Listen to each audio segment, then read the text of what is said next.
Hello everyone, my name is Akshay Gaikwad and I welcome you all in this today's session of engineering counseling and admission process. I also welcome you all in this world of engineering.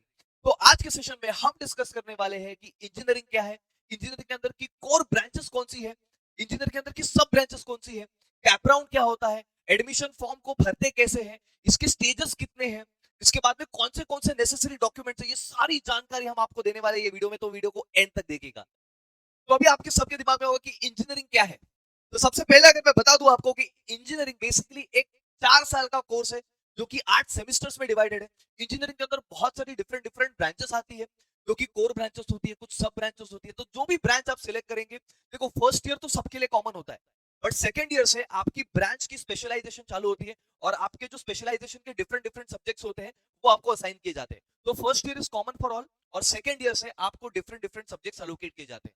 आपके final year में project होता है और project presentation होता है। इसके अलावा काफी सारे एग्जाम्स, मतलब आपके बोर्ड के exams, unit test, practical, submissions, बहुत सारी चीजें आपको इंजीनियरिंग के थ्रू यहाँ पे करियर में आपके करनी पड़ती है। तो ये कुछ इंफॉर्मेशन थी आपकी इंजीनियरिंग क्या होता है उसके ऊपर। अभी इंजीनियरिंग के अंदर कोर ब्रांचेस कौन सी होती है। देखो सबसे पहले तो कोर ब्रांचेस का अगर मैं बात करूं तो पहले मैकेनिकल, सिविल, इलेक्ट्रिकल, केमिकल, ये ब्रांचेस को कोर ब्रांचेस माना जाता था। बट अभी एक और नया ब्रांच आ चुका है जो कि कोर ब्रांच बन चुका है। वो ब्रांच जिसमें आप सब जाना चाहते हो, आज के टाइम पे बहुत ज्यादा लोग ये ब्रांच को प्रेफर कर रहे हैं और सबको कंप्यूटर साइंस में ही जाना है। तो अभी मैं आपको बताता हूँ कि कोर ब्रांचेस कौन सी है। तो कोर ब्रांचेस इंजीनियरिंग के अंदर अगर हम बात करें तो केमिकल एक कोर ब्रांच है, ठीक है, इसके अंदर कुछ ब्रांचेस आते हैं। उसके बाद में हमारे पास में इलेक्ट्रिकल है, इलेक्ट्रिकल अगेन एक कोर ब्रांच है, इलेक्ट्रिकल के अंदर ईएक्सटीसी, इलेक्ट्रॉनिक्स, ये कुछ ब्रांचेस आती है। अगेन सिविल एक कोर ब्रांच है, ठीक है। उसके बाद में मैकेनिकल एक कोर ब्रांच है, ठीक है। उसके बाद में कंप्यूटर साइंस भी आज के जमाने में हम कहते हैं कि एक कोर ब्रांच है। तो ये कुछ कोर ब्रांचेस हैं जो मुंबई यूनिवर्सिटी के अंदर अगर आप एनरोल करना चाहते हो तो ये कोर ब्रांचेस अवेलेबल होती है इंजीनियरिंग के अंदर। ब्रांचेस अंडर कंप्यूटर साइंस, या तो उसको हम सब ब्रांचेस भी बोल सकते हैं। कुछ ऐसे ब्रांचेस जो कंप्यूटर साइंस ब्रांच के अंदर आते हैं, तो वो कौन से ब्रांचेस हैं वो आज हम देखने वाले। तो सबसे पहला अगर मैं बात करूं तो सबसे पहला ब्रांच जो कोर कंप्यूटर साइंस ब्रांच के अंदर आता है वो है साइबर सिक्योरिटी। देखो दोस्तों, भी साइबर सिक्योरिटी आज के जमाने में it is very very important. हम इंटरनेट पे है एंड काफी सारे अटैक्स होते हैं, तो उसको रोकने के लिए हमें साइबर सिक्योरिटी का जरूरत पड़ता है। तो साइबर सिक्योरिटी नाम की एक नई ब्रांच आ चुकी है जो कि हमारे कोर ब्रांच कंप्यूटर साइंस के अंदर आती है। उसके बाद में आईओटी है, ठीक है, इंटरनेट ऑफ थिंग्स। जैसे आपने वो ऋतिक रोशन का मूवी देखा होगा धूम 2, जिसके अंदर वो एक रिमोट से गाड़ी चलाता है और वो गाड़ी बराबर से ब्लैक लाइन पे चलती है और बराबर से जाके वो हीरे को उठा करके लाती है। तो basically that is the example of IoT, that is internet of things. उसके बाद में आता है डेटा साइंस, काफी ज्यादा बूमिंग, काफी ज्यादा बज है इस चीज के बारे में। डेटा साइंस में सबको जाना है। Next one the very very important AIML, artificial intelligence and machine learning.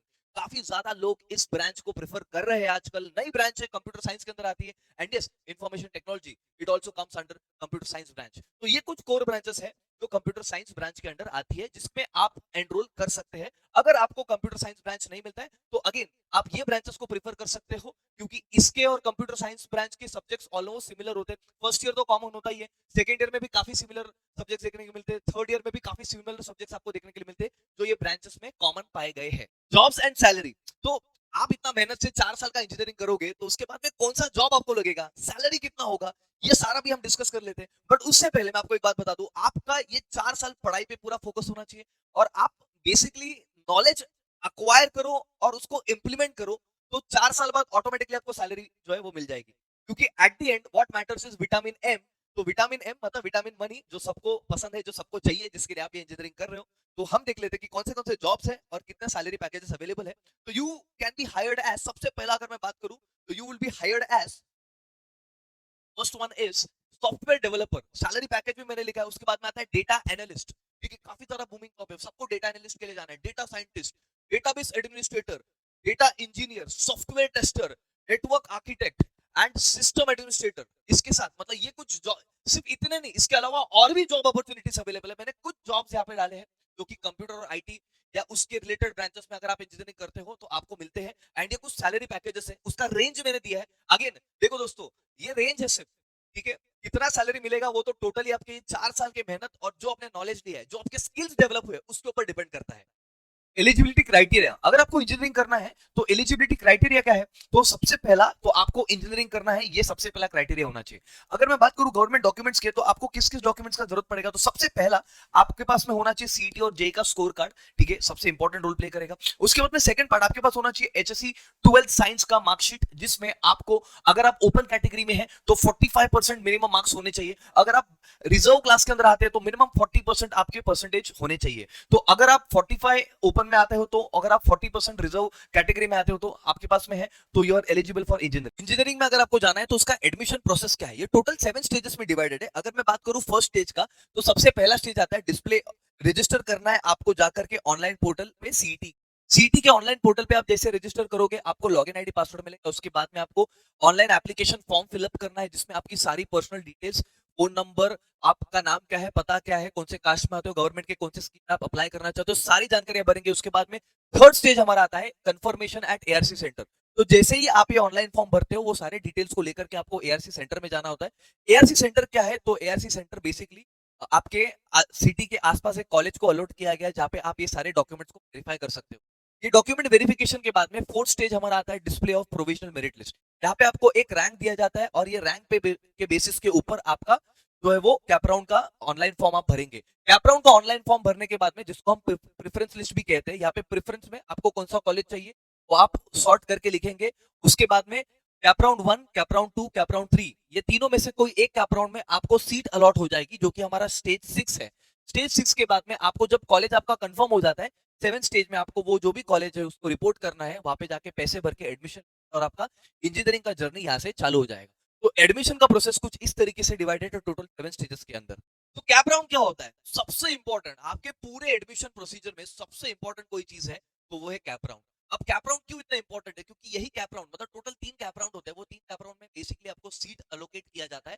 उसके लिए आपको ऑप्शन फॉर्म भरने होते हैं, मतलब कौन से कॉलेज में आपको एडमिशन चाहिए, उसके लिए आपको कितने मार्क्स मिले हैं, वो मार्क्स के हिसाब से आपको बेसिकली सीट अलोकेट किया जाता है। तो ये कैप राउंड के जो ऑप्शन फॉर्म्स होते हैं, उसको सही तरीके से भरना, एक्सपर्ट गाइडेंस के अंदर भरना बहुत बहुत ज्यादा जरूरी होता है। अगर आपको कुछ एक्सपर्ट गाइडेंस का जरूरत है, तो आप जरूर ये नीचे दिए हुए नंबर्स पे हमको कांटेक्ट कर सकते हो। आपके जो भी क्वेरीज है हम फ्री में सॉल्व करेंगे। 24/7 हम व्हाट्सएप पे अवेलेबल है, आप कांटेक्ट करके आपके जो भी क्वेरीज उसको सॉल्व कर सकते हैं। अभी कैप राउंड प्रोसेस अगर हम बात करें, तो देखिए कैप राउंड का अगर मैं बात करूं, तो टोटल इसके अंदर 3 चीजें आती है। सबसे पहला आता है फ्रीज, ठीक है। अब ये समझना बहुत ज्यादा जरूरी है कि भाई फ्रीज क्या होता है, उसके बाद में फ्लोट क्या होता है, और उसके बाद में स्लाइड क्या होता है। ये 3 चीज बहुत ज्यादा इंपॉर्टेंट है। ये 3 चीज समझेंगे तो आपका कैप राउंड बहुत ज्यादा आसान होगा। अब यहाँ पे फ्रीज, फ्लोट, स्लाइड, इसका मतलब क्या है? फ्रीज, अगर आप 3 ऑप्शन दिए, सबसे पहला फ्रीज, दूसरा है स्लाइड, तीसरा है फ्लोट। अभी फ्रीज का मतलब क्या है? कि भाई हमको कॉलेज भी पसंद आया है, और कॉलेज के अंदर हमको ब्रांच भी पसंद आया है। मतलब आपको कॉलेज भी पसंद है, आपको ब्रांच भी पसंद है, आपने कर दिया फ्रीज, मतलब आप एडमिशन प्रोसीजर के बाहर आ गए, आपने एडमिशन कंफर्म कर दिया। इसको हम लोग बोलते हैं फ्रीज। तो आप फ्रीज तभी सिलेक्ट करेंगे जब बेसिकली आपको कॉलेज भी पसंद है और आपको ब्रांच भी पसंद है। सेकंड ऑप्शन हमारे पास में है स्लाइड। स्लाइड का मतलब क्या होता है? आपको कॉलेज तो पसंद है, बट आपको ब्रांच पसंद नहीं है। मान के चलिए आपको आप बेसिकली विवेकानंद में, मान के चलिए विवेकानंद काफी बढ़िया कॉलेज है, उसके अंदर आपको बेसिकली मिल गया है, कॉलेज तो पसंद आ गया है, बट आपको ब्रांच आईटी मिला है, आपको कंप्यूटर ब्रांच के लिए रुकना है। तो वो टाइम पे जब आपको कॉलेज फिक्स रखना है बट ब्रांच को चेंज करना है, तो वो टाइम पे आप स्लाइड सिलेक्ट करेंगे। तीसरा आता है फ्लोट। फ्लोट मतलब ना तो हमको कॉलेज पसंद आया है, ना तो हमको ब्रांच पसंद आया है, वो टाइम पे हम लोग किसका इस्तेमाल करेंगे? फ्लोट का इस्तेमाल करेंगे। तो ये बहुत ज्यादा इजी है, फ्रीज, फ्लोट, स्लाइड, इसको समझना बहुत बहुत ज्यादा इंपॉर्टेंट है, and it plays a very important role. क्या होता है? ऑप्शन फॉर्म को सही तरीके से भरना बहुत बड़ा ज्यादा इंपॉर्टेंट होता है। दोस्तों अभी क्या होता है कि मान के चलिए कि अगर आपको बहुत अच्छे मार्क्स मिले हैं या बहुत अच्छे मार्क्स नहीं भी मिले, बट आपको ऑप्शन फॉर्म को सही तरीके से भरना बहुत बहुत ज्यादा जरूरी है। यही डिसाइड करेगा कि आपको कौन सा कॉलेज मिलेगा। तो एक एग्जांपल के तौर से मैं आपको समझाना चाहता हूँ यहाँ पे कि किस तरीके से ऑप्शन फॉर्म भरा जाता है। मान के चलिए हमारे पास में 3 स्टूडेंट है, राजू है, फरहान है और रैंचो है। तो ये बेसिकली राजू जो है ना, उसको 90% है, काफी मतलब टॉपर सा लड़का है, ठीक है। तो उसका यहाँ पे बेसिकली विवेकानंद कॉलेज में उसका नंबर लग चुका है। यहाँ पे मैं ऑप्शन फॉर्म फिलिंग का प्रोसीजर आपको बता रहा हूँ, ठीक है, किस तरीके से आपको लिस्ट को सिलेक्ट करना होता है, ठीक है। उसके बाद में फरहान को 80% मिला है, तो आईटी, मतलब 13 में उसको आईटी लगा हुआ है, पहला ही कैप राउंड 1 का मैं बात कर रहा हूँ। वसुंधरा पाटिल में हमारे रैंचो, क्योंकि उसको 60% है, तो उसको वसुंधरा पाटिल में उसका नंबर लगा है। तो बेसिकली ये कुछ सिनारियो है जहाँ पे हमारे पास में 3 स्टूडेंट्स है, ठीक है। अब अगर हम बात करें कैप राउंड 1 में, कैप राउंड 1 में अब हमारा जो राजू है, ये राजू को कॉलेज विवेकानंद पसंद आ गया, और उसके बाद में इसको कंप्यूटर ब्रांच चाहिए था, वो कंप्यूटर ब्रांच भी उसको पसंद आ गया। इसका मतलब क्या, कॉलेज भी पसंद है और ब्रांच भी पसंद है, तो राजू ने कर दिया फ्रीज। तो ये एडमिशन प्रोसीजर के बाहर हो गया। अभी एडमिशन प्रोसीजर के बाहर हो गया मतलब इसका एडमिशन कंफर्म हो गया। पर हमारा जो है फरहान है, फरहान क्या बोलता है, फरहान ने स्लाइड सिलेक्ट किया है। फरहान ने स्लाइड क्यों सिलेक्ट किया है, क्योंकि फरहान को तेरना कॉलेज तो पसंद है, बट उसको आईटी नहीं, उसको कंप्यूटर ब्रांच चाहिए, तो वो रुकना चाहता है। वो कैप राउंड 2 में वापस से ऑप्शन फॉर्म को भरेगा और यहाँ पे बेसिकली वो वेट करेगा तब तक उसको कंप्यूटर ब्रांच नहीं मिलता है। हमारे पास में वसंत दादा पाटिल में यहाँ पे रैंचो ने क्या कर दिया, फ्लोट, क्योंकि रैंचो को ना तो कॉलेज पसंद आया है ना तो ब्रांच पसंद आया है। ठीक है, अब बात करें हम लोग कैप राउंड 2 की, तो कैप राउंड 2 में देखो हमारा जो राजू है वो तो बाहर हो चुका है ऑलरेडी, उसका एडमिशन हो चुका है। बट अगर हम बात करें तो यहाँ पे देखो फरहान को 80% पे कंप्यूटर ब्रांच मिला है तेरना कॉलेज का, मतलब वो आईटी में था। तेरना तेरना कॉलेज के आईटी ब्रांच में उसको पहले मिला था, कैप राउंड 2 में उसका नंबर लग गया कंप्यूटर ब्रांच के अंदर। उसने थोड़ा सा वेट किया और उसने कौन सा ऑप्शन सिलेक्ट किया था, पहले स्लाइड किया था, क्योंकि उसको कॉलेज तेरना ही चाहिए था, बस ब्रांच उसको अलग चाहिए था, तो उसने स्लाइड किया।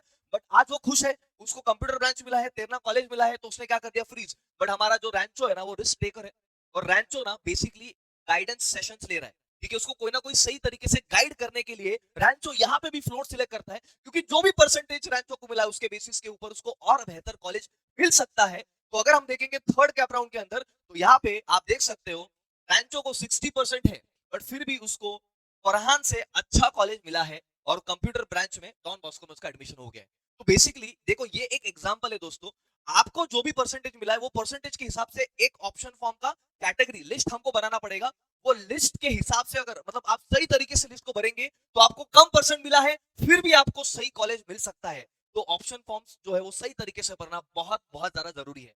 तो अगर आप ऑप्शन फॉर्म के रिगार्डिंग कुछ भी आपको क्वेरीज है, आप चाहते हैं कि हम आपका ऑप्शन फॉर्म बना के दे, आपको लिस्ट बना के दे, तो जरूर ये नीचे दिए नंबर्स पे कांटेक्ट करना। हमारी टीम आपके साथ हमेशा कोऑर्डिनेट करेगी और आपको गाइड करते रहेगी कि किस तरीके से आपको जो भी मार्क्स मिला है उसके हिसाब से बेस्ट कॉलेज आपको मिल सकता है। डॉक्यूमेंट्स रिक्वायर्ड, अब कौन से डॉक्यूमेंट्स है जो इंजीनियरिंग में हमको चाहिए होते हैं। देखो दोस्तों, आप एंड मोमेंट में डॉक्यूमेंट्स बनाने के लिए जाओगे तो आपका एक्स्ट्रा पैसा भी खर्चा होगा और बहुत ज्यादा आपको तकलीफ भी होगा। तो अभी का आपके पास में टाइम है, आपका सीटी का रिजल्ट अभी तक लगा नहीं है, ठीक है, तो आप बेसिकली ये कुछ लिस्ट ऑफ डॉक्यूमेंट्स है जिसको आप लिस्ट कर लो, और अगर आपके पास में तो बहुत अच्छा, अगर नहीं है तो उसको अभी से बनाना चालू करो कि बाद में आपका टेंशन बिल्कुल भी नहीं रहेगा अगर बात आती है डॉक्यूमेंट्स की।